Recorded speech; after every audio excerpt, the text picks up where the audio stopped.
नमस्कार मंडळी. मंडळी, मी गणेश ठाकरे, न्यूज आगरी या चॅनलवरती आपलं सहर्ष स्वागत आहे. मंडळी, राज्यातील शेतकऱ्यांची कर्जमाफी केली जाणार आता हे निश्चित झालेले आहे. कारण तर सरसकट ही कर्जमाफी असणार आहे. म्हणजे सरसकट म्हणजे काय?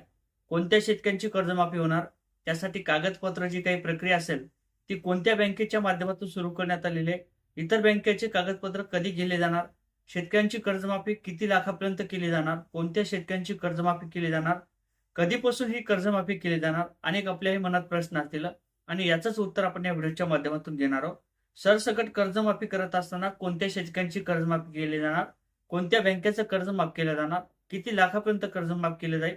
ही सगळी माहिती आपण या व्हिडिओच्या माध्यमातून घेण्याचा प्रयत्न करणार आहोत. म्हणजे तुम्ही त्यापूर्वी चॅनलवर नवीन असाल तर या साईडला एक सबस्क्राईबचं काळं किंवा तांबडं बटन दिसेल, त्याच्यावरती क्लिक करा. एक घंटीचं बटन दिसेल, त्याला सुद्धा ऑल करायला विसरू नका.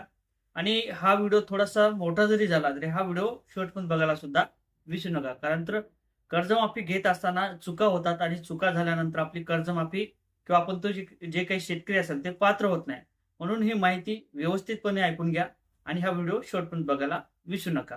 म्हणजे ज्या अर्थी शेती पिकाचं मोठ्या प्रमाणात नुकसान झालेले आहे, त्यानंतर भाजप सरकार सत्तेत आलं. सुरुवातीला सुद्धा भाजप सरकार सत्तेत होतं आणि त्यांनी त्यांच्या वचननाम्यात सांगितल्याप्रमाणे आम्ही सरसकट कर्जमाफी करू जर आमचं सरकार निवडून आलं तर, असं त्यांच्या माध्यमातून, त्यांच्या वचननाम्याच्या माध्यमातून हे आश्वासन देण्यात आलं होतं. त्यानंतर काहीतरी तारखी दिल्या जात होत्या. या तारखेला कर्जमाफी करू, त्या तारखेला कर्जमाफी करू.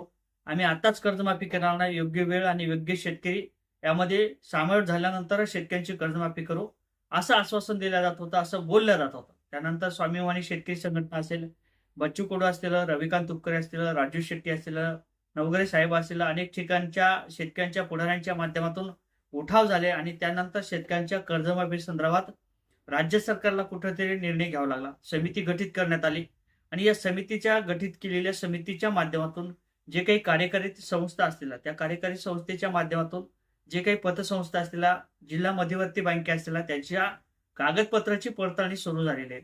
म्हणजे कागदपत्र घेत असताना आपण म्हणू की मग बँकेकडे पहिलेच कागदपत्र आहेत, परत बँकेचे कर्जाचे कागदपत्र देण्याची काय गरज आहे? असे आपल्या मनात वेगवेगळे विचार येतील. कारण तर अनेक ठिकाणच्या शेतकऱ्यांच्या माध्यमातून जमिनीच्या व्यवहाराची उलाढाल होते किंवा सामायिक क्षेत्रधारक असेल, या सामायिक क्षेत्रधारकाची माहिती दिली जात नाही किंवा एखाद्या व्यक्तीच्या नावावर कर्ज घेतलेले असते.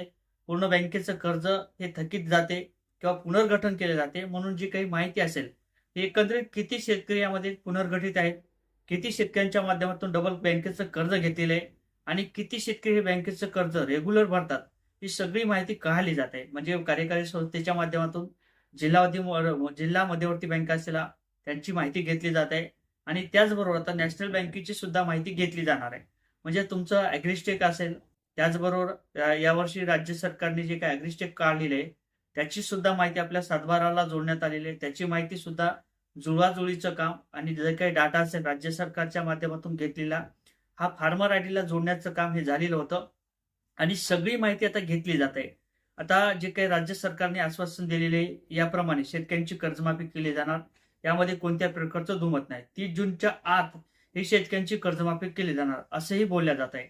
परंतु शेतकऱ्यांची कर्जमाफी केली जात असताना जे काही बँकेचं पासबुक असेल, हे बँकेचं पासबुक देत असताना आपल्याला सामायिक क्षेत्राचं बँकेचं किंवा सामायिक जर जॉईंट खातं असेल तर हे बँकेचं खातं देऊ नका. आपलं खातं सेपरेट करून घ्या. कारण तर यामध्ये काय होते, जर एखाद्या भावाकडे 4 लाखाची जमीन 4 लाखाचं कर्ज असेल आणि 2 भावाचं 8 लाख रुपये कर्ज होत असेल आणि गव्हर्नमेंटचे जर निकष लागले, राज्य सरकारचे जर निकष लागले 4 लाखापर्यंतच कर्जमाफी द्यायची, तर मग काय होते, एका भावाचं कर्ज माफ होते तर एका भावाचं कर्ज माफ होत नाही. म्हणून जॉईंट खातं देऊ नका, सेपरेट खातं करून घ्या. त्यानंतर दोन्ही खात्याला तुमची कर्जमाफी ही निश्चित होईल.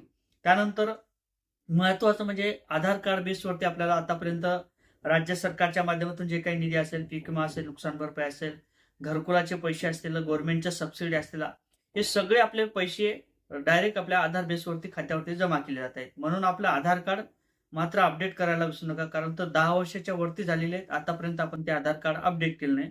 आधार कार्ड आपलं अपडेट करणं महत्वाचं असणार आहे. त्याचबरोबर तुमच्या आधार कार्डला मोबाईल नंबर सुद्धा लिंक असणं गरजेचं असणार आहे. कारण तर बँकेची माहिती किंवा ओटीपीच्या माध्यमातून जे काही जुळवाजुळीचा कार्यक्रम आहे तो केला जात आहे. म्हणून शेतकऱ्यांचा आधारला तुमचा नंबर सुद्धा लिंक असणार आहे, लिंक असणं गरजेचं असणार आहे. आता बऱ्याच लोकांचं म्हणणं येते, की आमच्या बँकेचे आम्हाला मेसेज येतात, आमच्या खात्यात पैसे येत आहेत. मग आमचं बँकेच्या खात्याला मोबाईल नंबर लिंक आहे. हे बँकेच्या खात्याला नंबर लिंक झाला, परंतु आपल्या आधारला नंबर लिंक असणं गरजेचं असणार आहे.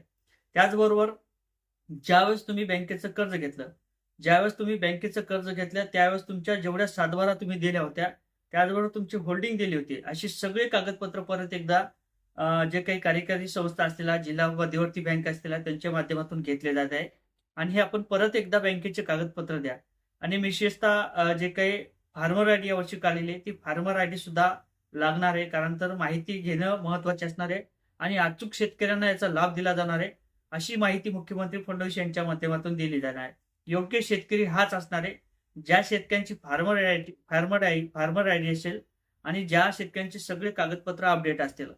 त्याचबरोबर तुमचं पॅन कार्ड सुद्धा आवश्यक असणार आहे. कारण तर बऱ्याच शेतकऱ्यांच्या माध्यमातून काही व्यापारी नाही नसेल, काही आमदार खासदार असतील, काही शिक्षक वर्ग असेल, नोकरीधारक असेल, यांच्या माध्यमातून बँक जे काही गव्हर्नमेंटचा टॅक्स असतो, जी-एस-टी असते ती भरली जाते. म्हणून पॅन कार्ड सुद्धा कंपल्सरी करण्यात आलेले आहे. पॅन कार्डच्या माध्यमातून कोणता नागरिक हा इन्कम टॅक्स भरतो किंवा तो इन्कम टॅक्स पेअर आहे त्याची माहिती मिळेल. कोणत्या शेतकऱ्यांना जे काही नोकरीधारक असेल, जुळीचं काम हे सुरू झालेलं आहे. म्हणून पॅन कार्ड सुद्धा आवश्यक करण्यात आलेले आहे. त्याचबरोबर तुमचं बँकेचं कर्ज किती लाखापर्यंत माफ केलं जाणार आहे, हे एक आपल्या मनात पडलेला प्रश्न असेल. कारण तर ज्या ते राज्य सरकार निर्णय घेत आहे, कारण तर 2017ला असेल, 2019ला असले 2 टायमाला कर्जमाफी दिली होती, परंतु शेतकरी परत अडचणीत येतो. म्हणून राज्य सरकारने निर्णय घेतलेला आहे.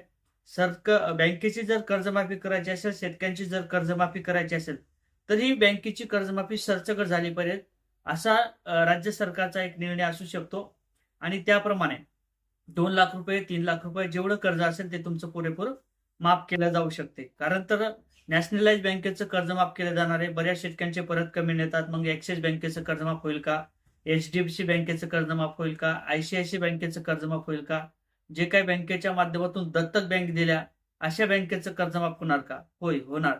परंतु ज्या बँक आपल्याला दत्तक आहेत, अशाच बँकेचं कर्ज माफ होणार. त्याचबरोबर जे काही जिल्हा मध्यवर्ती बँक असतील, त्या बँकेचं कर्ज माफ होणार. परंतु जे काही खाजगी बँकेच्या माध्यमातून आपण कर्ज घेतलं असेल, ते कर्ज माफ होणार नाही. मग ॲक्सिस बँक असेल, आय-सी-आय-सी बँक असेल, एच-डी-एफ-सी बँक असेल, या बँकेचं कर्ज माफ होणार नाही. परंतु तुम्हाला जर ती बँक दत्तक दिली असेल, तर मात्र त्या बँकेचं कर्ज माफ हे होऊ शकतं.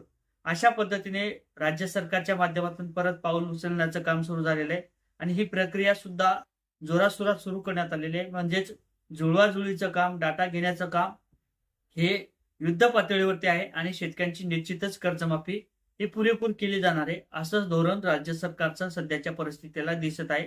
जर आपण पुनर्गठन केले असेल, तर पुनर्गठन सुद्धा आपलं माफ होऊ शकते. परंतु कधीच 2025 पर्यंत. तुम्ही जर परत त्याचा व्यवहार केला, 2025ला परत तुम्ही त्याचा रिन्यू केला असेल, नवीन कर्ज घेतला असेल, तर त्याची कर्जमाफी ही होऊ शकत नाही. कारण तर आरबीआयचे नियम सांगतात, जो काय बँकेचं कर्ज भरणारा शेतकरी असेल, तो रेग्युलर असेल, तर त्याची कुवत आहे, तो बँकेचं कर्ज परत करू शकतो.